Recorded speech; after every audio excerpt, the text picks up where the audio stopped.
हाँ हूँ आपको बहुत 2-3 घंटे करीबन वेट करना पड़ा, जिसके लिए हम शर्मिंदा है। एक्चुअली ये हमारी पहली प्रेस कॉन्फ्रेंस है जिसमें हम आज बरोज़े 2023 में यहाँ पे एक नेशनल पॉलिटिकल पार्टी इंट्रोड्यूस कर रहे हैं। और हमने अपने जो हमारे नेशनल प्रेसिडेंट है एग्जीक्यूटिव डॉक्टर सुहेल चौधरी साहब, उनको दावत दी है कश्मीर में, और ये आपसे मुखातिब होकर इस प्रेस कॉन्फ्रेंस का शुरुआत करेंगे। डॉक्टर साहब बहुत शुक्रिया मेरे भाई, और सबसे पहले मैं आप सभी का बहुत बहुत शुक्रिया अदा करना चाहता हूँ कि आप लोगों ने अपना कीमती समय दिया और इतना वेट भी आपको करना पड़ा, क्योंकि कुछ निजी कारणों से थोड़ा सा लेट हो गया मेरे को। और नेशनल लोकतांत्रिक पार्टी काफ़ी मतलब पुरानी पार्टी रही मेरे भाई, और हम लोग उत्तर प्रदेश में और बिहार में और मध्य प्रदेश में काफ़ी सक्रिय रहे, लेकिन निजी कारणों से हम 15 साल जो है चुनाव नहीं लड़ पाए, क्योंकि कुछ कंट्रोवर्सी आपस में क्रिएट हो गई थी कुछ कोर कमेटी और पार्लियामेंट्री के बीच में, जिसकी वजह से मामला थोड़ा डिस्प्यूटेड रहा और कोर्ट तक मामला पहुंचा। लेकिन ये सारी चीज़ें रिजोल्व होने के बाद में हम लोगों ने पार्टी को दोबारा से स्टार्ट किया है। और जो पार्टी के संस्थापक हैं डॉक्टर मसूद साहब, वो उत्तर प्रदेश में एजुकेशन मिनिस्टर भी रहे और 70,000 उर्दू टीचर भर्ती करने का काम उन्होंने किया। पश्चिमी बंगाल में भी हम लोग काफ़ी सक्रिय रहे, तो वहाँ पे बहन ममता जी के साथ में काफ़ी बड़े बड़े आंदोलनों में पार्टी ने पार्टिसिपेट किया। और बिहार में भी हम उत्तर प्रदेश में किसानों की, दलितों की, पिछड़ों की जो है आवाज़ हम उठाते रहे हैं, और समय समय पे हम मुद्दों की राजनीति करते रहे हैं। जो पब्लिक के जो मुद्दे होते हैं उस पर हम लोगों ने राजनीति की है। अभी जम्मू कश्मीर में हम लोगों ने स्टार्ट किया, बहन रुबीना और मतलब एक क्रांतिकारी जो है कार्यकर्ता के तौर पर नेशनल जनरल सेक्रेटरी के पद पर कोर कमेटी ने बहन रुबीना को जो है जिम्मेदारी दी, और प्रदेश अध्यक्ष बहन रुबीना जी के रिकमेंडेशन पर जम्मू कश्मीर के यशस्वी प्रदेश अध्यक्ष हुकूमत सिंह जी के साथ में जो है बहन बेहतरीन काम कर रही हैं, और पार्टी का जो है जनाधार आप सब भाइयों के सहयोग से दिन प्रतिदिन बढ़ रहा है। और हम यहाँ आए हैं तो पार्टी के जो है लोगों के माध्यम से, जो पार्टी के हमारे जो लीडर हैं उनके मार्फत चूँकि वो पब्लिक में जा रहे हैं, और हम यहाँ आए हैं तो पब्लिक की जो है मुद्दों पर राजनीति करना है। हम अगर आए हैं यहाँ तो हम यहाँ खल फसाद पैदा करने के लिए नहीं आए, चुनाव लड़ने के लिए नहीं आए। हम यहाँ आए हैं आवाम के मुद्दे उठाकर मुद्दों पर राजनीति करने, क्योंकि इन 75-76 सालों में आवाम ने बहुत कुछ झेला है, और आवाम ने अच्छे से जानती है आवाम कि किसके राज में क्या हुआ, किसके राज में क्या नहीं हुआ। ठीक है, वो बात अलग है कि लब सिले हुए हैं, क्योंकि कलम और कागज़ कहीं ना कहीं सरकारी जो है उस पर रोक लगी हुई है। लेकिन हम लोग क्रांतिकारी लोग हैं, और गांधीवादी और अम्बेडकरवादी लोग हैं। संवैधानिक स्तर पर जो है मुहिम चलाकर जो यहाँ के आवाम के जो मुद्दे हैं उनको इंशाल्लाह एक आंदोलन का रूप देकर, जो यहाँ की समस्याएं हैं इंशाल्लाह उनको उसका ब्लूप्रिंट बनाकर उसको एक आंदोलन का रूप देकर यहाँ की जो आम जनमानस की समस्याएं हैं उनको इंशाल्लाह कहीं ना कहीं दिल्ली तक पहुँचाने का काम करेंगे। जो अंधी गूंगी बहरी सरकार बैठी हुई है उसके कानों तक पहुँचाने का काम करेंगे।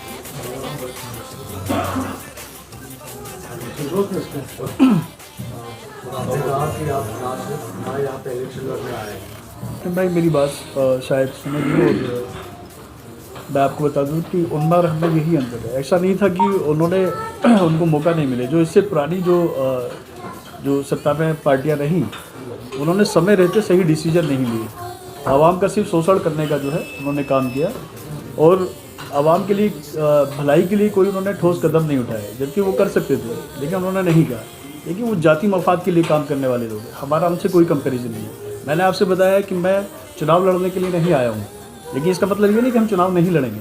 आप ही के बीच से जो लोग होंगे, जो आवाम से जुड़े हुए लोग होंगे, क्योंकि आप भी जानते हैं कि सत्ता हर समस्या का समाधान है। जब तक हम सत्ता में नहीं आएंगे, हम अपने लोगों की बेसिक स्तर पर तो समस्याओं का निदान कर सकते हैं कि भाई हमने आंदोलन कर लिया, सब कर लिया, लेकिन अगर हम परमानेंटली इसका सोल्यूशन चाहते हैं तो डेफिनेटली हमें ऐसे नुमाइंदे आप लोगों के बीच से चुनकर हमें विधानसभा और लोकसभा भेजने होंगे, जो आवाम की बात को, आवाम की समस्याओं को बुलंदी के साथ में विधानसभा में, लोकसभा में उठा सके। और इस चीज़ को कहीं ना कहीं आवाम भी ये समझ रही है कि उनके साथ में जो है धोखा हुआ है। उन्होंने जब भी जो है किसी को चुनकर भेजा विधानसभा में, अपना प्रतिनिधि भेजा, तो उसने आवाम की आवाज़ को नहीं उठाया वहाँ पर और जो है अपने जाति मफाद के लिए वो काम करने लगे। और इसके लिए कहीं ना कहीं मैं खाली जम्मू कश्मीर के लिए नहीं कहूँगा, आज कमोबेश जो है पूरे भारत की यही स्थिति है।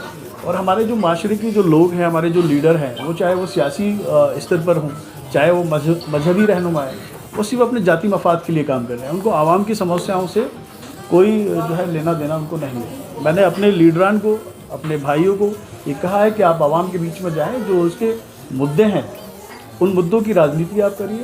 उसके लिए आप, चूँकि हम संवैधानिक लोग हैं, संवैधानिक स्तर पर ही हम मुहिम कर सकते हैं, क्योंकि हम गांधी जी को मानने वाले लोग हैं, हम गांधीवादी हैं, हम अम्बेडकरवादी लोग हैं, हम समाजवादी लोग हैं। तो जो एक संवैधानिक रास्ता है वो रास्ता हम अपनाएंगे, और जो उन्होंने नहीं किया उसको हम एक आंदोलन का रूप देकर दिल्ली तक, उसके लिए अगर हमें जो है दिल्ली सरकार का घेराव करना पड़ेगा तो हम डेफिनेटली करेंगे और आवाम के लिए काम करेंगे, क्योंकि उसमें हम, लेकिन आवाम का और आप जैसे भाइयों का हमें उसमें सहयोग चाहिए। आप अल्फाज में आपसे ये मैं जानना चाहता हूँ, क्लियर वो ये है कि आपको बता दूं कि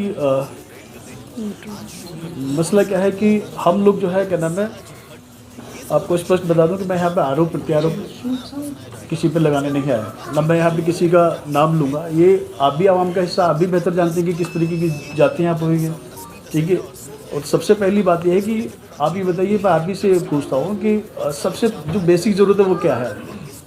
2 वक्त की रोटी, रोज़गार। भाई अभी आर्टिकल 370 हटाया है, ये बड़े बड़े वादे किए गए थे कि भाई धारा 370 हटेगी, आर्टिकल 370 हटेगा तो भाई यहाँ से चरमपंथ खत्म हो जाएगा, हम जो है विदेशी निवेश लेकर आएंगे, इंडस्ट्री को डेवलप करेंगे, लोगों को रोज़गार देंगे, ठीक है।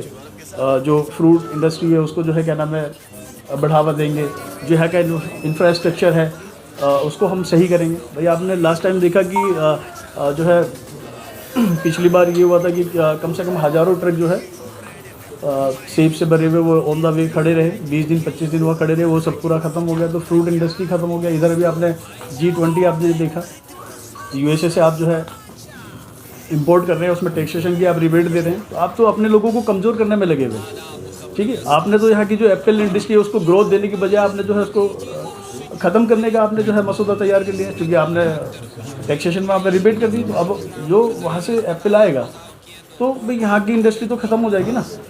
और जो अब मैं आप ही से पूछता हूँ कि धारा 370 हटने के बाद क्या कुछ यहाँ पे कोई विशेष अंतर आया? मैं समझता हूँ कि मेरे अकॉर्डिंगली तो कोई यहाँ पे अंतर आया नहीं, ना कोई यहाँ पे इंडस्ट्री को जो है, क्या नाम है, डेवलप किया जा रहा है, ना कोई विदेशी, जैसा बोला गया था कि हम विदेशी इन्वेस्टमेंट यहाँ पे लेकर आएंगे, कोई इस तरीके की आप बताइए कोई निवेश यहाँ पे किसी ने किया हो।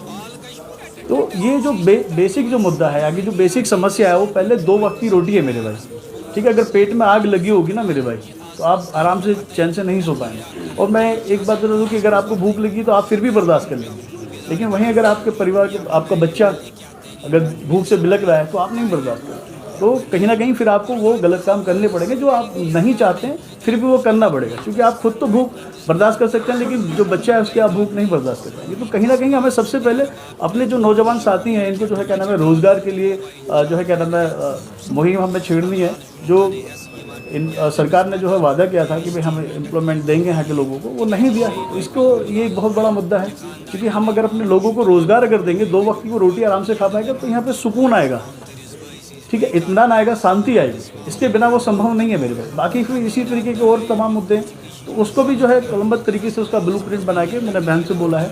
अध्यक्ष हमारे वरिष्ठ जो है क्या नाम है प्रदेश अध्यक्ष बैठे हुए हैं, मैंने उनको भी बोला है कि जो यहाँ के लोकल मुद्दे, चूँकि मेरा ये राजनीतिक स्तर पर जम्मू कश्मीर में मेरा पहला दौरा है, मैं बहुत ज़्यादा, चूँकि मैंने सिर्फ सुना है, ठीक, आप लोगों ने तो फील किया, आप लोगों ने, आप चूँकि यहाँ के बासिंदे हैं, आप उसको फील किया, मैंने सिर्फ सुना है वहाँ। तो जो है कि बेसिक मुद्दे हैं, मैंने भाई से बोला है, बहन से बोला है कि आप उनको जो है पब्लिक के बीच में जाके जो उनके मुद्दे हैं उनको राइट डाउन करें और उस पर हम किस तरीके से इम्प्लीमेंट कर सकते हैं, सरकार को कैसे घेर सकते हैं, सरकार से कैसे यहाँ के लोगों के लिए मदद मुहैया करा सकते हैं, वो हम अपने लेवल पे करेंगे इंशाल्लाह।